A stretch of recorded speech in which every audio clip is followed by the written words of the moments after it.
this is Nikhil from Nick Speaks Finance. On this channel, in the coming future, we'll be covering content around finance and CFA specifically, and I'll be talking about a few topics which I believe can help anyone who's new to finance or is doing something around finance. And we'll try to learn and communicate as much as possible through this channel. Few things about me. I am basically economic honors graduate from Delhi University. I did my economic honors in 2018, and I have done CFA L1, and because of corona obviously it's getting postponed, so I thought that this is a good time to um, help people who are also preparing for CFA L1 through their studies and stuff about finance. Yeah, so I've been trading in the stock market for past 3 years now. I'm a technical analyst. I do like to analyze stocks on the fundamentals also, but yeah, technical analysis is something which I have tried to sharpen as much as possible during the last few years. So without wasting time, let's start.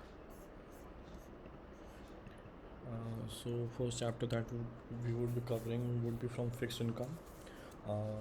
The newest chapter is fixed income securities defining elements. So I have been trading in the bond market for last 1 year. I have been trading in the stock market for past 3 years. I have traded in the bond market in the last 1.5 year, and I believe that bond market is a very interesting market because it's a very underrated market kind of thing. So people in India, specifically retail investors, even though bonds are very old and primitive kind of financial instrument, really don't understand bonds that much. It's quite strange for a country like India, where the highest amount of assets are locked in FDs and bank deposits, but people find it difficult to understand bonds, and retail participation is close to nil, if I would say, in India. Now things are changing obviously because times are good, or I would say better. There's a lot of information available. So yeah, participation bond has started picking up in India.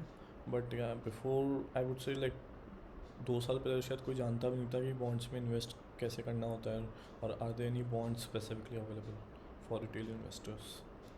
So yeah, bonds actually होते क्या है? So let's start with the very basic question, what are bonds? So bonds are most common type of fixed income securities that promises to make series of payment in fixed amount and repay the principal amount from maturity. Bonds में basically you have a series of payments. So basically imagine that मेरे को 1,000 रुपये चाहिए, and मेरे को 1 साल के लिए वो 1,000 रुपये चाहिए. तो मैं किसी भी लेंडर के पास जाता हूँ, मैंने बोला कि I need 1,000 rupees. So he said ठीक है, एक काम कर, give me a bond or sign a bond with me that will pay me 1,000 rupees at 10% ROI after 1 year. ROI is return on investment, or I would say 10% interest, to keep it simple for everyone. 10% interest में तो मुझे 1,000 rupees 1 साल बाद देगा. So it's a kind of a contract between two parties which obligates both of them, which obligates the borrower to repay a specific amount which he has borrowed along with the interest during a specific tenure. So bond is kind of a contract between two parties to borrow and to return the money, right? Generally India में institutions होती है, bond issue करती है when they want to raise any kind of debt in India. How can you purchase these bonds in the market? So bonds दो तरीके से operate करता है. Either you can borrow them from the, either you can buy them from the primary market, or either you can purchase them from the secondary market. Primary market होता है जहाँ bond first time list होता है. Secondary market होता है जहाँ bonds की trading होती है, just like stock market. So primary market is the IPO of bond market, okay, and secondary market is the stock market of bond market, कि जहाँ पे bonds buy and sell daily basis पे हो रहे हैं, just like stock market. And bonds की few components हम समझ लेते हैं कि क्या है. सो बॉन्ड्स में दो सबसे इम्पोर्टेंट कंपोनेंट होते हैं, एक होता है यील्ड और एक होती है प्राइस। सो यील्ड किस चिड़िया का नाम है, यील्ड होती क्या है? सो बहुत ही सिंपल टर्म्स में बोलूँ तो yield is the return that investor will be getting for investing in a particular bond for a given number of years at a given market price. So imagine कि मैं आया, I want to buy a bond की price चल रही है 100 रुपये, and 100 रुपये का बॉन्ड मैं ख़रीद रहा हूँ मार्केट से, और उसकी टेन्योर 10 साल है, 10 साल में 10% उस पर कूपन है।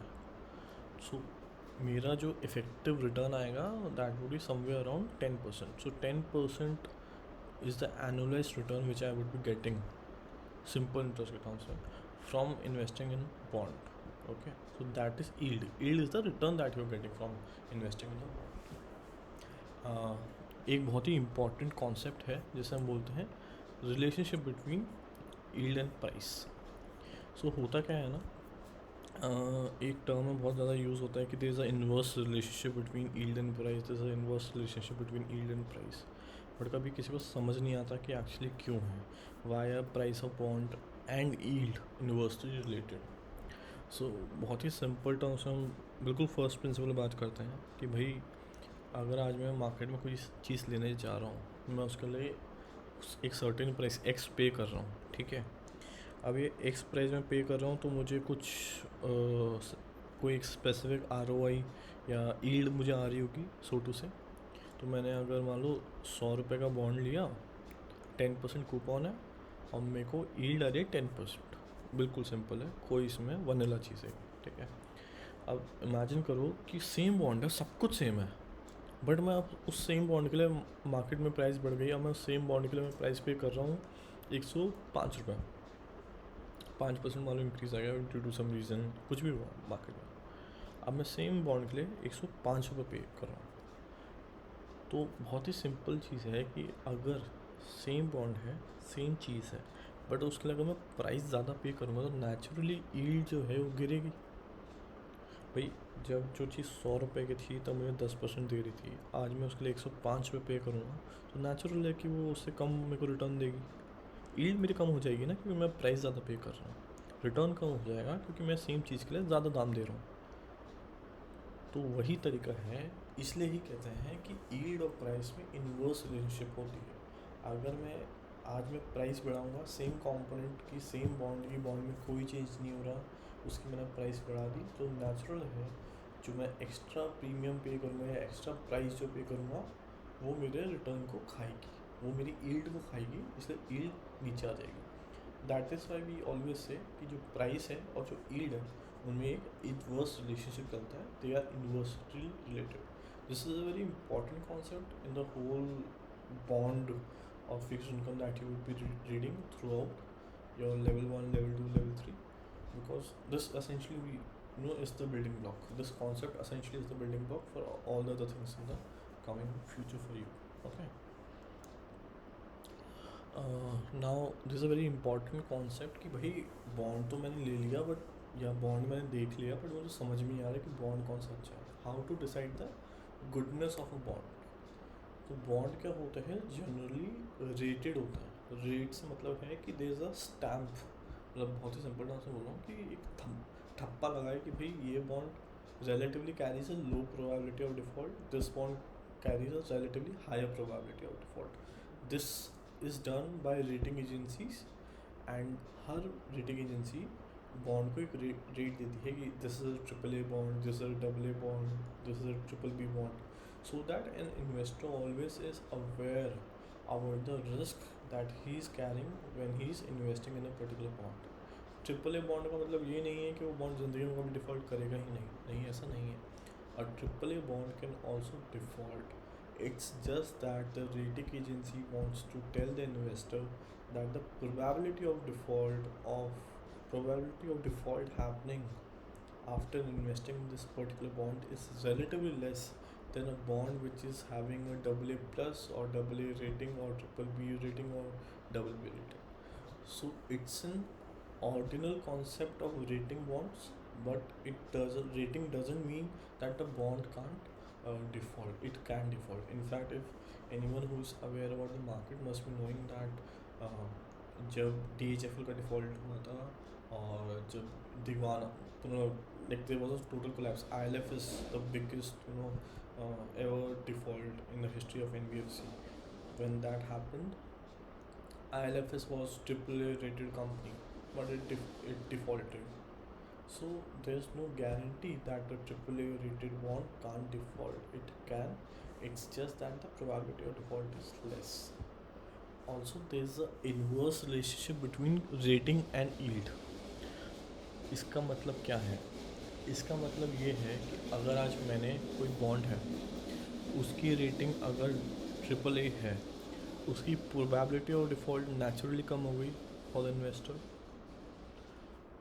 यानी वो डिफ़ॉल्ट करने के चांसेस कम हैं, उसमें रिस्क कम है, और बॉन्ड में और या कोई भी फाइनेंशियल इंस्ट्रूमेंट में जो इन्वेस्टर होता है he is always compensated for the risk that he is carrying for investing in a particular bond.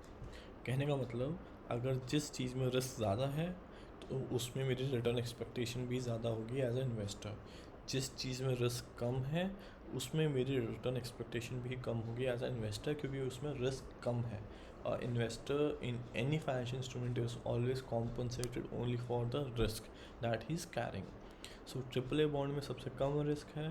That means वहाँ पे जो यील्ड होगी वो भी कम होगी. AA बॉन्ड में या AA+ बॉन्ड में AAA से थोड़ा ज़्यादा रिस्क है, यानी उसकी यील्ड जो है वो AA से ज़्यादा हो और AAA से ज़्यादा होगी. AA बॉन्ड है, it is much more riskier than a AAA bond या AA+ बॉन्ड. तो उसकी यील्ड जो है वो AAA या AA+ बॉन्ड से ज़्यादा होगी. So there is a inverse relationship between rating and yield. Rating जितनी ज़्यादा, यील्ड उतनी कम. रेटिंग जितनी कम, यील्ड उतनी ज़्यादा, because investor has to be compensated for investing in a low rating bond. Risk bond में अगर इन्वेस्ट कर रहा है तो नेचुरली वो बोलेगा भाई मुझे रिटर्न भी ज़्यादा दे, वरना मैं रिस्क लूँ क्यों. सेम वे स्टॉक मार्केट में कोई इन्वेस्ट करता है, and why do stock markets give such high returns? Because risk is immense.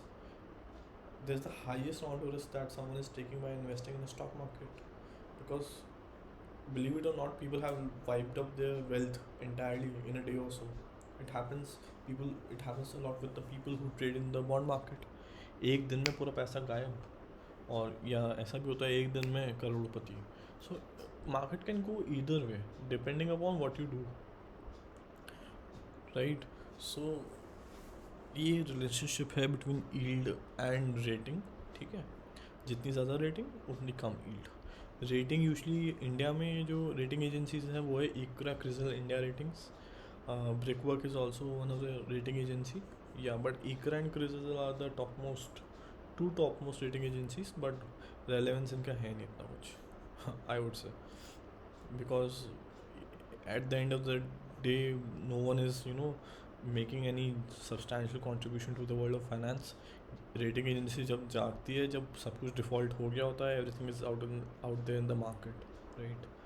या now we will talk about basic features of bonds, कि बॉन्ड से कुछ इंपॉर्टेंट फीचर्स क्या है. अभी हमने एक बिल्डिंग ब्लॉक बना लिया कि हाँ भाई इतना समझ में आ गया. Bond is a contractual agreement between two parties where one party agrees to pay the borrower, कि भाई मैं देखो इतना पैसा इतने टाइम में और इतनी रेट ऑफ इंटरेस्ट पे चुका दूँगा. ठीक है. And there is a inverse relationship between bond and yield, bond price and yield, and there is a inverse relationship between yield and the credit rating of the bond. ठीक है, ये हमने basic concepts जो थे bond के वो cover कर लिए. Now we will talk about the basic features of bond, some of the important features of the bond. ठीक है. सो पहला फीचर आता है इशूअर ऑफ द बॉन्ड. ठीक है, इशूअर ऑफ द बॉन्ड जो हमारी बुक में कवर किए गए हैं वो 5 प्रकार के हैं. पहला है कॉरपोरेशंस.